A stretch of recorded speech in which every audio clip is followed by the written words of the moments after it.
welcome back to my channel. If you are new here and like the video, be sure to hit the like and subscribe button for more content. Thank you for watching.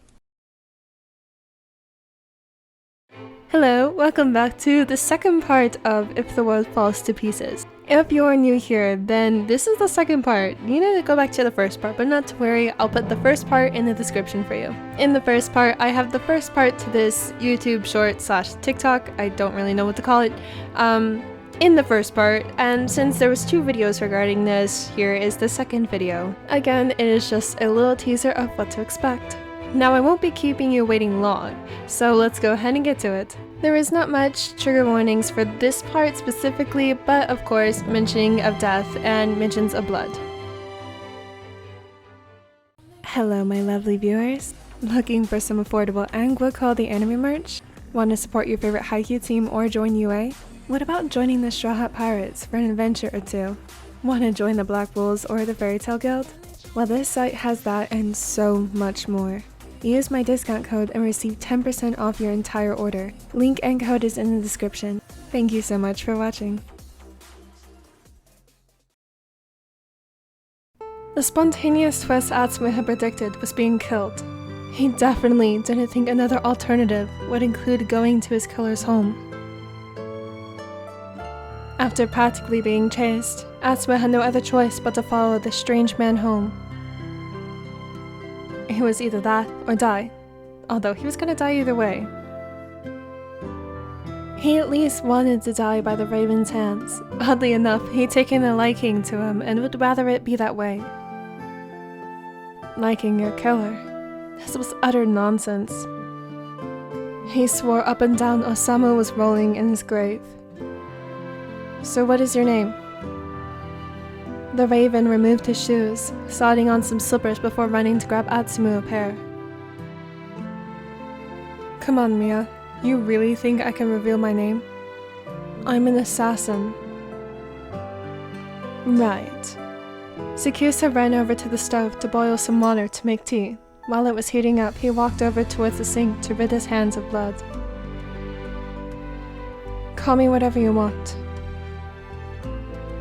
The latter leaned on the counter, resting his chin on his hands before remembering he had been crouched down behind a dumpster and suddenly got grossed out. It's kind of hard to just name someone. Especially since I don't have an idea of what to call you. SakuAtsu stayed silent, making the latter groan. Many silent minutes trudged on whenever the Raven set down a cup of tea. Drink up. I'm going to shower. The blonde eyed the tea. Is this poisoned?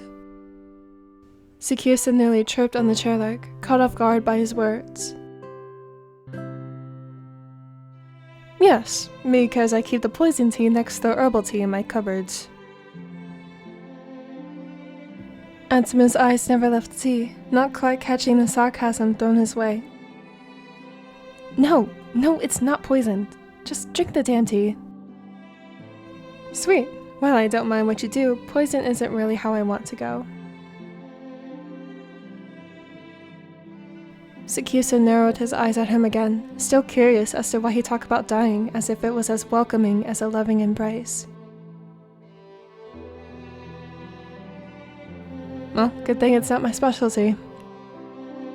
He sighed in relief, but nearly lost his breath all over again, seeing the Raven take off his mask. He had to look away just as quickly to conceal the tinge of pink spreading across his cheeks. He never imagined that he could look so handsome, but now that he's finally discovered the mystery, dying by his hand definitely didn't seem all that bad. Jeez, Atsumu, snap out of it. Have you ever had a dog before? What type of question is that? The blonde noticed the nose crinkle whenever he got confused. It seemed rather exasperated, though. Or do you have one now? No, I don't. I did used to have one? He leaned against the doorframe, crossing his arms, honestly wanting nothing more than to take a shower and rid himself of the blood on his body. That's what I'll call you. He leaned his head against the frame though, looking at him as if he said the most stupidest thing. "You're naming me after my dead dog?" "Yes. Wait, did you?"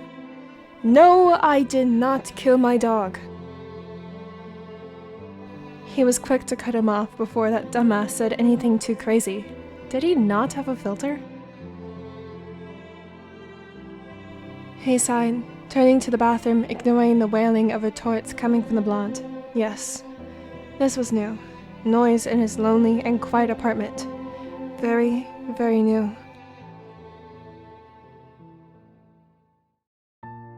SakuAtsu walked out of the bathroom with a towel wrapped around his waist, cursing that he'd been too caught up in ignoring Atsumu that he had forgotten his clothes in his room.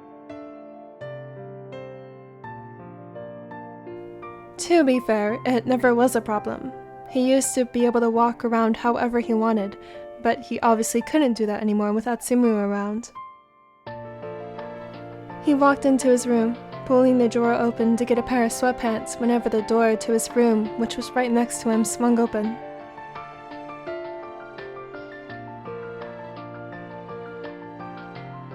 Hey, so the kitchen may be on fire.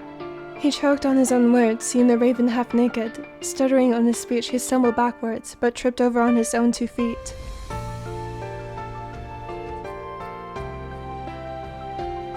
In a flash, SakuAtsu had reached out towards them, holding the back of his head before they both crashed into the ground. All Atsumu agreed to was to be killed.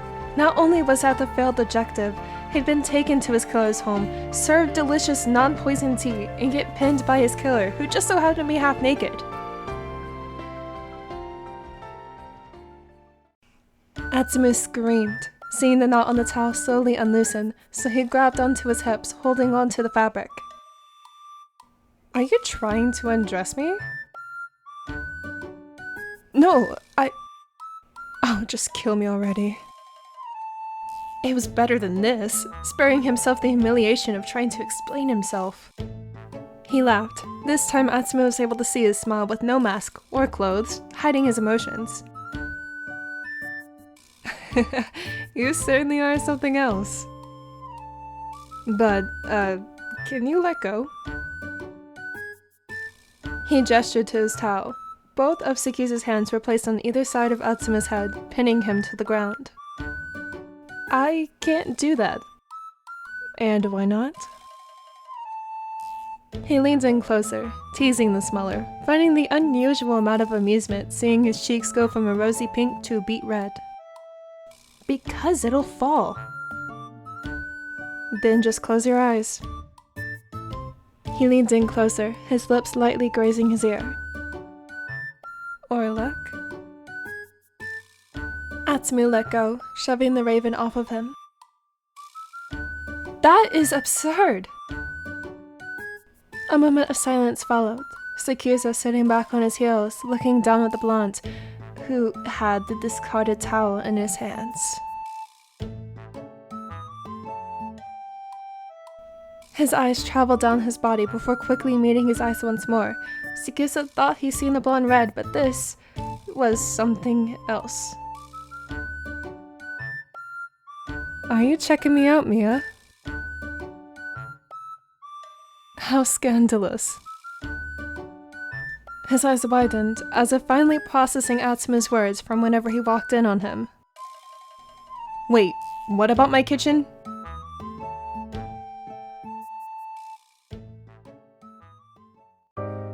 It was the next morning. Atsumu's neck felt sore from his sleeping position on the couch. He grumbled sitting up, being lured in by the familiar scent of coffee brewing. "Jeez, you look like shit. Want a cup?" Damn, he could have put it nicer. He responded by getting up and stumbling to the bar stool, ready for the latter to hand him a cup. "Not a morning person?" "What do you think?" He grumbled, hiding his head in his arms, almost forgetting the night prior.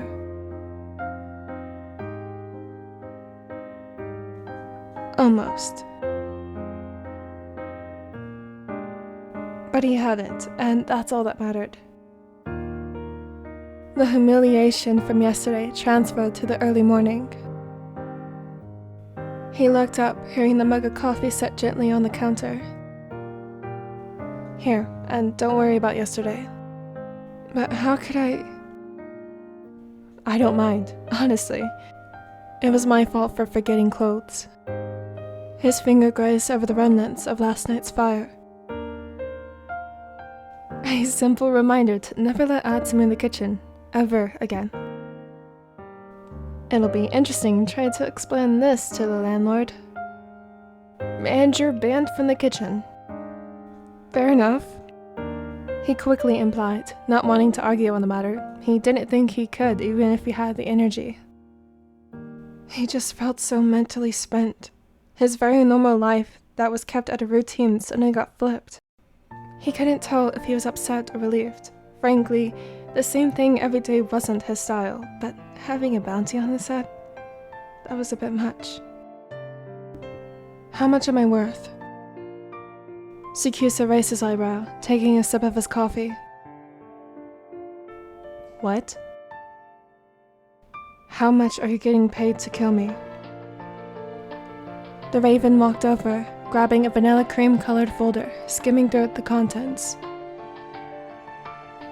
Looks like it's about $1 million.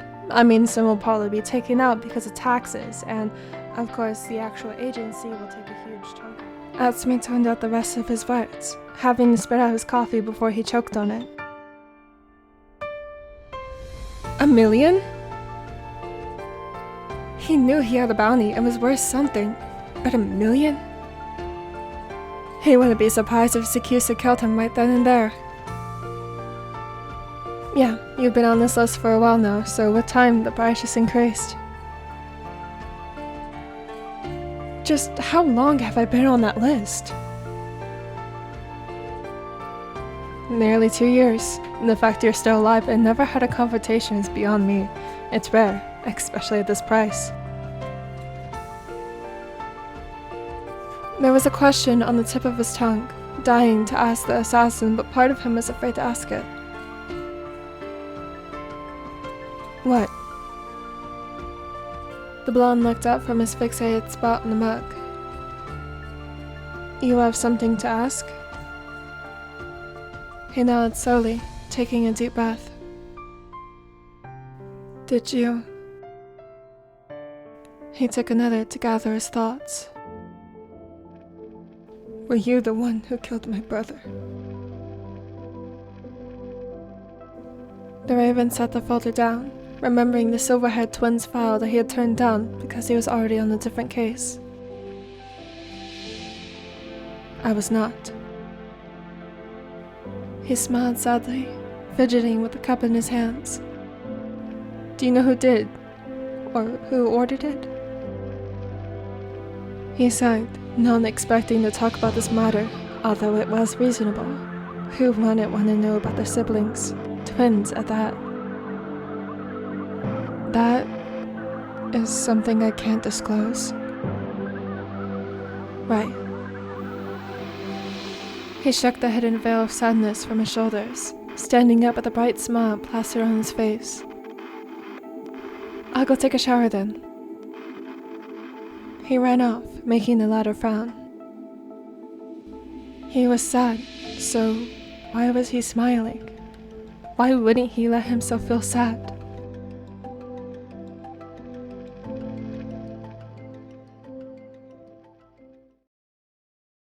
The raven scrubbed his hands, the water coming back red even after several minutes of scrubbing.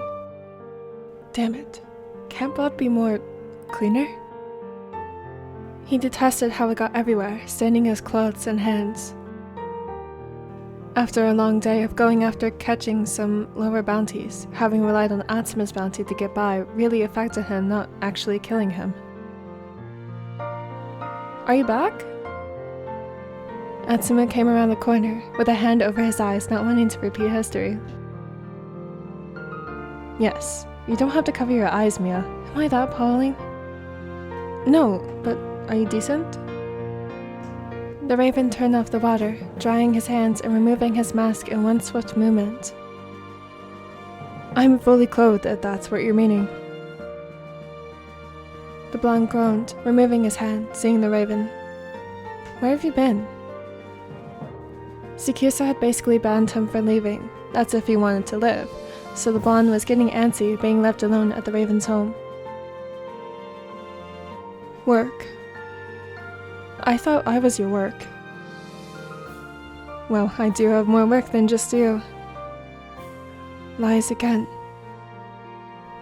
Atsumu was his only objective. He would have been set. He doesn't understand it himself. He'd killed so many people, so this was no different. Even now, he could turn around and wrap his hands around the blonde's throat and squeeze. He silently raised his hand, Atsumu watching his movements. He was confused as to why his hand was frozen in midair. Was he supposed to take it? He leaned down, placing his chin on the latter's hand, so he was cupping his face. He smiled, leaning into the touch that SakuAtsu was very much unaware of. I literally fucking despise you. He just wanted to kill him, and then he just... He couldn't kill him. That much for sure. It was sure the moment he claimed that he was having a day off. Just go wait in the room. He shoved his face away, slamming the bathroom door shut behind him.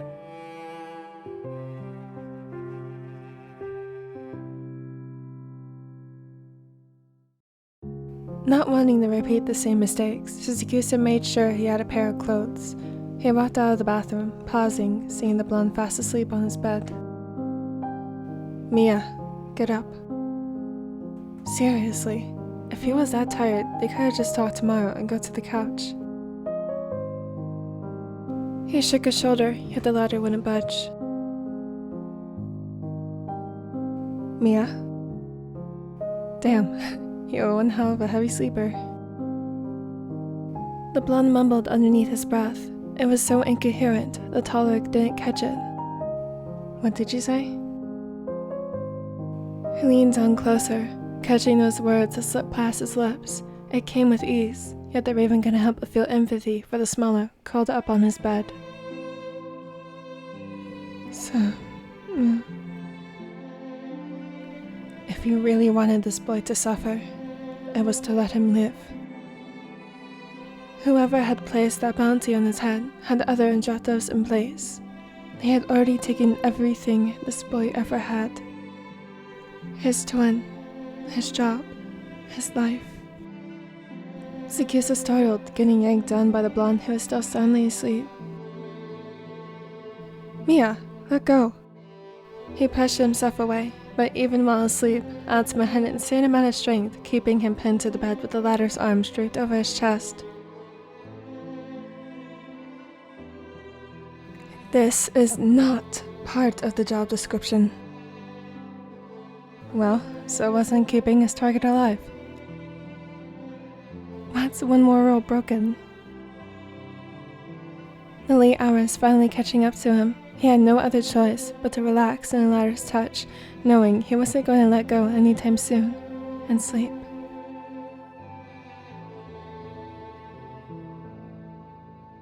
Alright, that concludes the second part of this series, If the World Falls to Pieces. Now, this was a lot more comedic than planned, and sorry for that second-hand embarrassment.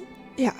Thank you so much for watching. As always, if you'd like to be kept up to date, check out any of my social medias. I hope that you all have a wonderful day or evening.